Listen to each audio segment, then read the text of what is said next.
Morning বন্ধুরা, আজকে আমি রান্নাঘরে ঢুকেছি কারণ আমার মায়ের আজকে শরীর খারাপ। তো আমি যতটুকু পারি, মার মতো রান্না তো করতে পারবো না ঠিক মতো, যতটুকু সম্ভব ততটুকুই চেষ্টা করছি আর করে আপনাদেরকে তুলে ধরছি, আপনাদের দেখাচ্ছি। তো আজকে পটল চিংড়ি বানাবো। তো বন্ধুরা, এই চিংড়ি মাছটা আমি ভাবছি আজকে পটল চিংড়ি বানাবো।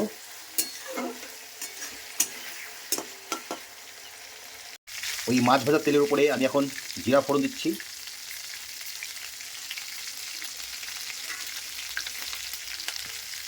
তেজপাতা দিচ্ছি,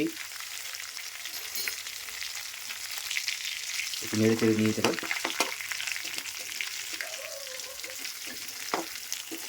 কী করবো বন্ধুরা, আজকে মার শরীর খারাপ আর মার হাতে রান্না সেই টেস্ট হয়, কিন্তু আজকে আমি রান্না করছি, জানি না কেমন হবে, যাকে বলে চেষ্টা। তেজপাতাটা ভাজা হয়ে গেছে, এখন আমি পটল আর আলুগুলো দিয়ে দিচ্ছি।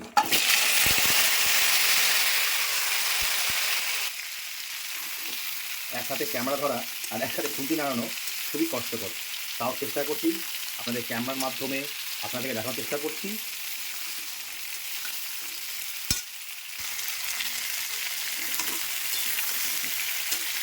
নাড়ে চেড়ে এখন ভেঙে দিব বন্ধুরা, এখন ভেঙে দিব। এই আমি বন্ধুরা ঢাকাটা এখন খুলছি। আমার পটল আলুটা ভাজা একটু হয়ে গেছে, এখন আমি হলুদ লবণ দিব। তাই এক হাতে ক্যামেরা ধরে খুন্তি নাড়ায় আমি হলুদ লবণটা দেখাতে পারবো না, আমি আগে হলুদ লবণটা দিয়ে নিই। বন্ধুরা, আমি হলুদ লবণটা দিয়ে দিচ্ছি। এখন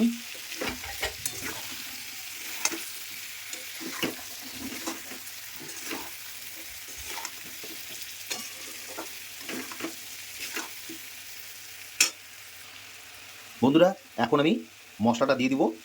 এইটা হচ্ছে, এখানে সমস্ত আমি আগেই মিক্সচার মেশিনে পেস্ট করে রেখেছিলাম, তাই বলা কিছু নেই, এটা আমি আগে করেছি। এখন এটা আমি দিয়ে দিব,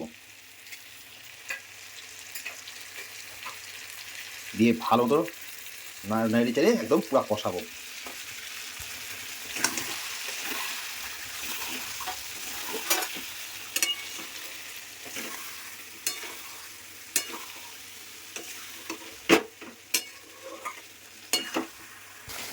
এটা ভালো মতো কষায়, তারপরে দিব হচ্ছে টমেটোর পেস্ট করা আছে, টমেটোটা দিয়ে দিব।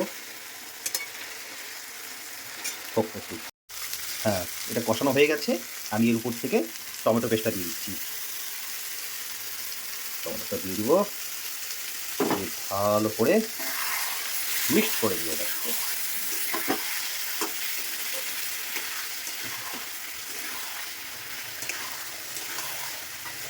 দাদা বন্ধুরা, আমি একটু ক্যামেরাটা বন্ধ করে, কারণ অফ করতেই হবে, এক হাতে নাড়তে খুব অসুবিধা হচ্ছে, এক হাতে ক্যামেরা এক হাতে না দিয়ে এই জন্য ভালো মতো নাড়তে হবে। দাঁড়ান একটু, দাঁড়াও দাঁড়াও বন্ধুরা,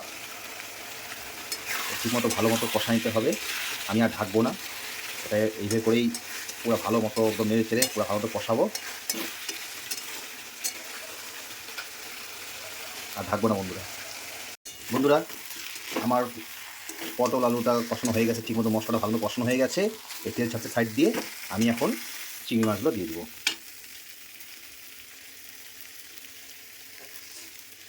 চিংড়ি মাছটা দিয়ে দিলাম, ভালো করে মিক্সড করে নিচ্ছি।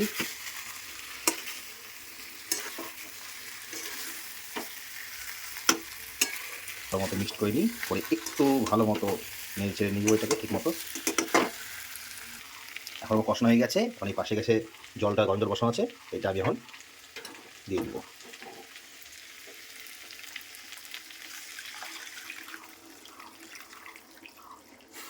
জল দিয়ে দিলাম বন্ধুরা, এখন ঠিক মতো সুন্দর করে নাড়িয়ে দিয়ে আমি ঢেকে দিব। এখন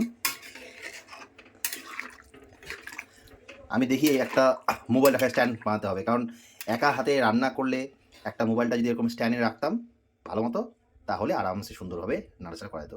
কিন্তু যেহেতু মানে হাতে এক হাতে মোবাইল আর এক হাতে খুন্তি, একটু অসুবিধা হচ্ছে। যারা রান্না করে তারা অবশ্যই জানে যে এক হাতে যদি কড়াইটাকে ঠিকমতো চিমটে দিয়ে না ধরা হয় তাহলে খুবই অসুবিধা হয়। যাই হোক, চেষ্টা করছি, মার মতো তো রান্না করতে পারবো না, কী করবো, মার শরীর খারাপ, মার কালকে রাতের থেকেই জ্বর। তো এখন হয়ে জলটা দেওয়া হয়ে গেছে, এখন আমি ঢেকে দেবো। তাহলে আলুটা ঢাকাটা খুলে দিচ্ছি।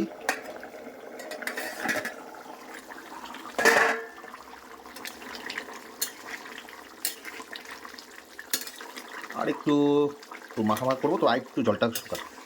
এখন আর ঢাকবো না আমি। আর আলু মনে সিদ্ধ হয়ে গেছে, দেখিনি একটু।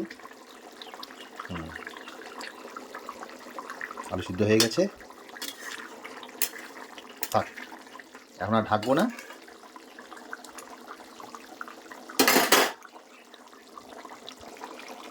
গরম মশলাটাও বেটে রেখেছি, এখন না, নামানোর সময় দিব, পরে দিব। বন্ধুরা, আমার পটল চিংড়ি রান্না কমপ্লিট হয়ে গেছে। চেষ্টা করলাম আজকে, দেখি কেমন হয়। তাছাড়া উপায় নেই, করতে হবে। গরম মশলাটা আমি আগেই বেটে রেখেছি, এটা দিয়ে দিচ্ছি।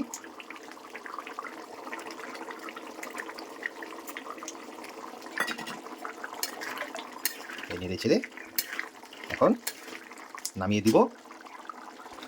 তো বন্ধুরা, আমার রান্না কমপ্লিট, আমি এখন নামাই দিব। সেন্ট তো ভালো বাড়িছে, কিন্তু মার মতো হয়নি, এটা আমি বারবার বলছি। কারণ মার যারা যত সুন্দর রান্না করে, আপনাদের বলে বোঝাতে পারবো না। গ্যাস বন্ধ করে হয়ে গেছে। বন্ধুরা, আমার পটল চিংড়ি রান্না হয়ে গেছে, আমি এখন নামিয়ে দিয়েছি। জানি না বাড়ির লোকেরা খেয়ে কী বলবে, সেন্ট তো খুব সুন্দর বাড়াচ্ছে। যাই হোক, তো বন্ধুরা, আমার রান্না কমপ্লিট। তো আপনাদের সামনে পটল চিংড়ি কীভাবে রান্না করলাম সেটা আপনাদের সামনে সমস্ত কিছু তুলে ধরলাম। আর কোথাও যদি ভুল হয়ে থাকে তাহলে আমাকে ক্ষমা করবেন। আর আমার এই ভিডিওটা দেখে লাইক, সাবস্ক্রাইব অ্যান্ড কমেন্ট করে আমাকে সহযোগিতা করবেন এবং আমার পাশে থাকবেন বন্ধুরা। ধন্যবাদ বন্ধুরা।